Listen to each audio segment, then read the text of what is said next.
Hello, and welcome again to Hot Topics in Hypnotherapy. If you're just joining us, our guest today is the president of the Hypnotherapists Union, Bruce Bonnett.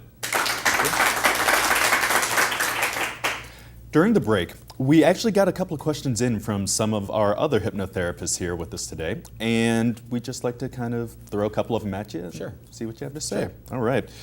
What does the union think of people who call themselves hypnotherapists after 2 days of training? Obviously, we frown on that. It's really impossible to do what we do without a certain level of training and having Absolutely. Supervised, working with clients, that sort of thing. And the interesting thing is that we're not in favor of state licensing of hypnotherapists. The problem is when states try to license hypnotherapists or put in a strict licensing scheme, sort of all the other groups get involved. They invariably get it wrong. Really interestingly, in Indiana, I mentioned earlier, Indiana's a state or an example where they tried to implement this strict licensing scheme, where you had to go to a certain school, you had to have a certain number of hours of training, you have to pass a certain test. And that scheme was in existence for a number of years, and they actually had professional licensing groups study the scheme. And after studying it, they found out that it was a waste of time and money.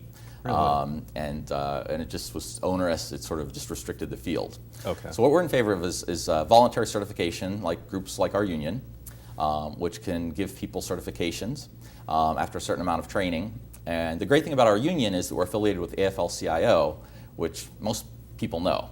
And so hopefully by getting certification through us, the public has some confidence in the level of training. Absolutely. But we'd love to see all hypnotherapists have at least our level of training to be able to do competently what we do. Wonderful, wonderful.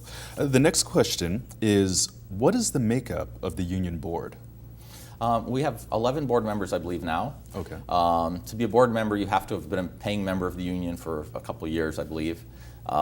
It's people from sort of all walks of life who do hypnosis and hypnotherapy, and it's a diverse group that wants to promote the profession. It's all on a voluntary basis. We don't get paid for doing this. It's sort of like being involved in politics. You sort of aren't very sympathetic to somebody who complains about something but doesn't vote. The same way, if you're a hypnotherapist and you really care about the profession, you care about your profession, in your future, you want to be a paying member of the union. If you care about it more, you should be active in the union. If you really care about it, you should eventually try to get really involved in the board or subcommittee, and that's what we look for. Okay. I believe the next question is, does the union have a home base? I guess our home base is here in California. That's where our board meetings are. That's where our board members are from for the current base. But we look at laws throughout the country. We have members throughout the country. We're trying to expand that even more because anybody doing hypnotherapy in the country should care about the laws and the future of the profession. Okay. Now, what if you're doing a phone session with a client and the client is in a separate state from the one that the hypnotherapist is in? How does that come into play? What's happening there? Yeah, that's one of those sort of gray areas that there's not an answer yet, to my knowledge. I don't think there have been any cases or court examples that give an answer. Usually, when there's any kind of legal conflict where the parties are in different states, the court will look at what each party's contact is with each state. Okay. For example, if I'm a hypnotherapist and I'm calling from California into Nevada, they'll look at where the call originated. Did I advertise in the state of Nevada? Did the client come to me? Did I come to the client? But it's one of those issues that we're going to keep on top of and keep our members alert and aware of in case there's any ways to sort of protect themselves, allow them to expand their business as much as possible, while also guarding against any dangers. Wonderful. Well, that definitely makes me feel safe that there is a conglomerate of people that are looking out for the business. Right. And obviously, if we hear of any examples of people are getting into trouble because of that or not getting into trouble, it will alert our members immediately. So. Okay. Wonderful. The next question that I have is, other than Indiana, what's the most recent issue you've dealt with pertaining to, I guess, hypnosis or hypnotherapists? Well, this is kind of an interesting issue that we're alerting our members to now, that there's someone out there who supposedly is trying to sort of scam hypnotherapists or sort of steal money from them. And the way that this sort of con artist is trying to do it is claiming that they're from a foreign country. So if you're the hypnotherapist, I call you or contact you and say, I'm from Holland, and I'm coming to the United States on vacation. I'd love to do hypnosis. I've heard how great hypnotherapy is in the United States, and but I'm a little bit not so great at managing my money. So I'd like to prepay you for sessions, and then come and do the sessions. In fact, I'll offer you maybe more than your normal rate. And then what this person does is he or she sends a money order or a check for more than the amount that they're supposed to pay, and then says, gee, my assistant made a mistake, can you refund me the balance? And when the hypnotherapist goes to the bank to cash the money order or the check or whatever, it turns out to be fraudulent or counterfeit. And if they've already written a check back to the potential client, they not only don't get their fee, but they also lost some money. We've heard this has happened to a few hypnotherapists, and we're going to alert all our members about it. Just keep on guard. Wow. That sort of thing. That's pretty intricate. Yeah. Interesting. Yeah, and part of it's common sense, but it's good to remind our members if you're getting any clients that are from another country, if they're paying by an unusual mechanism you're not normally taking, if they're asking for some kind of a refund, just set those alarm bells off. Make sure you're listening for those sort of things. Okay.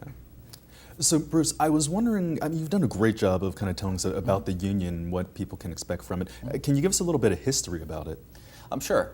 I mean, I wasn't around back then, but the union was started in the 1970s by Dr. Kappas. And the motivation really hasn't changed for why it was started and why we still exist today. It's really to protect our profession. And back in the 70s, there was a licensing law, I believe, proposed in California that would have sort of not allowed us to do what we do unless you have a psychology license. And so the union was formed to make sure that there was an exception to that law. Currently in California, you can use hypnotic techniques for vocational and avocational self-improvement, as long as you're not dealing with serious mental disorders and emotional disorders and that sort of thing. And that provision of the Business and Professions Code in California allows us to do what we do. And we exist for the same reason today. If there are states that intentionally or unintentionally have legislation that might prevent us from doing what we do, we want to make sure that doesn't happen. Okay, as a unified voice and unified body. Exactly. Okay. Now, are there any states that seem to have more activity happening in them right now? Yeah, well, it's interesting. As I said, and sometimes this isn't even intentional. Sometimes groups are pushing for legislation about counseling or psychology or something that in one way or another may affect hypnotherapists. Kentucky's a good example. There's a bill pending in Kentucky right now that would cover what's called applied behavioral analysis and applied behavioral analysis techniques, if I've got that right. And the definition of that term would seem to encompass what hypnotherapists do. Okay. Under the pending bill, to do applied behavioral analysis, you have to have a certain license and certain credentials and number of hours of training that most hypnotherapists probably don't have. Just recently, within the last month or so, inserted into that bill is now a provision that carves out hypnotherapy.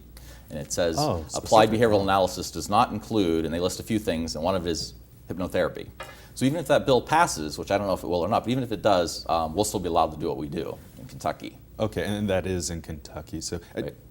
Are there states that kind of have a history of being maybe a little more restrictive to this field than others? Aside from Indiana, there are some states that have more requirements than others to be hypnotherapists. I think a good example is Colorado, where you have to register with a certain agency. You have to give them a certain amount of information. You have to pay a fee. And obviously, you have to know all that information to legally be a hypnotherapist in Colorado. You also have to pass a test there. But fortunately, the test is open book and it's available online. And there's certain resources you can use to sort of get ready for the test. And so if people are part of the union, they can get all that information, and it's pretty easy to do. Okay. Okay, and I guess conversely, would you say that there are maybe a couple of states that seem to have more open arms towards the field of hypnotherapy? Sure. Well, it's interesting. There's certain states, like I think Connecticut and Colorado, where the law specifically recognizes hypnotherapists and has a framework for how you register, how the state knows you're a legitimate hypnotherapist, that sort of thing. Okay. Not so onerous that it makes it hard, but you do have to register. A lot of states just don't even mention the word hypnotherapy in their laws, and so it's a little unclear what our status is. Our position, obviously, is that we can do what we do in those states, and we want to make sure that they don't outlaw us. Okay. And has there been a steady growth in the union in terms of its membership as of late? Is that something that we've definitely we're working towards? Sure. We're working. I'd like to recruit more members. Obviously, the more members, the more power we have. Right. And the more unified voice that we speak with. And I think there are hypnotherapists out there that don't understand some of the legal issues or the dangers. And as a collective body, we should decide how to approach the future. Okay. So with membership comes its privileges. Definitely. All right. Definitely. Bruce, I want to thank you so much for being here today. Thank you. You have been absolutely illuminating, and we really appreciate just all of the information you've shared. Anytime. Well, it appears our time is up. I want to thank our guest, Bruce Bonnett, for joining us today and letting us get to know him and more about the Hypnotherapists Union. For more information on the Hypnotherapists Union, go to www.hypnotherapistunion.org. And for more information about Bruce and his private practice in hypnotherapy, go to www.westlahypnosis.com. And thank you at home for watching the show. My name is Jerome Murdock, and I hope you'll join us next time when we explore more hot topics in hypnotherapy. Please stay tuned. We have a lot more coming up for you on HMI Web TV Hypnotherapy Television 24/7.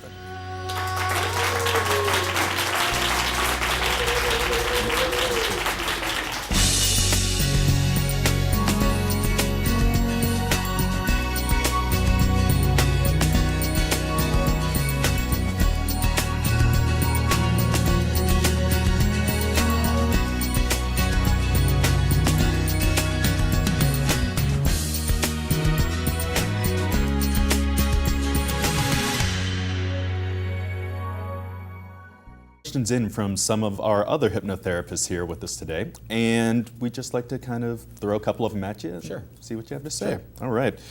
What does the union think of people who call themselves hypnotherapists after 2 days of training? Obviously, we frown on that. Hello, and welcome again to Hot Topics in Hypnotherapy. If you're just joining us, our guest today is the president of the Hypnotherapists Union, Bruce Bonnett.